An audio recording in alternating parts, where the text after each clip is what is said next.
আমার এদিকে তো মনে হইতেছে কত ভালোই আছি, কত মজা মতনে চলতেছে। ইন্ডিয়াতে আইসি ট্যুর দেওয়ার লাগে, তাই না? বিষয়টাই আমার মনে হইতেছে না।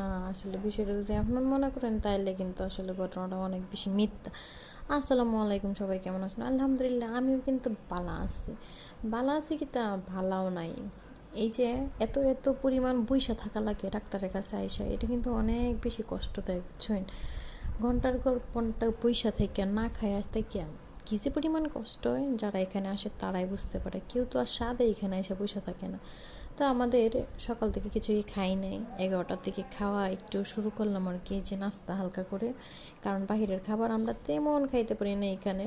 তো আমরা দুজনে মিলে একটা চিকেন রোল আর হচ্ছে একটা ভেজিটেবল রোল আর সমোসা নিয়েছিলাম। ভাই কি যে খাইতেছে এটা, এটা তুলার মতো লাগতেছে, সব উড়া উড়া লাগতেছে। আমরা বাংলাদেশেরও ভেজিটেবল রোল আর চিকেন রোল এগুলো খাইলে একটা খাইলে ফেট পড়ে যায়।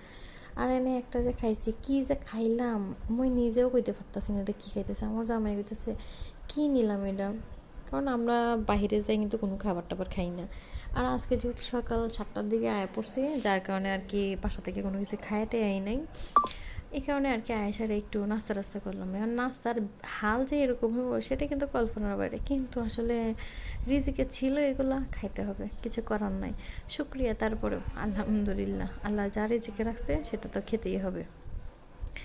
তো এই যে এখানে আমরা দাঁড়ায় দাঁড়ায় খাইতেছি, আসলে এখানে কিন্তু আপনি দাঁড়ায় দাঁড়ায় না, বইসা বইসা শুয়ে শুয়ে থাকতে পারেন। হাসপাতালটা এত পরিমাণ পরিষ্কার আর কি, মানে আমি কি বলবো, এখানে আমি কোনো আশেপাশে কোনো ময়লা বলেন কি বলেন কিচ্ছুই আমি দেখিনি আর কি। আর এত ক্লিন, এত সুন্দর স্মেল এখানে, একটু পরে পরে পরিষ্কার করতেছে।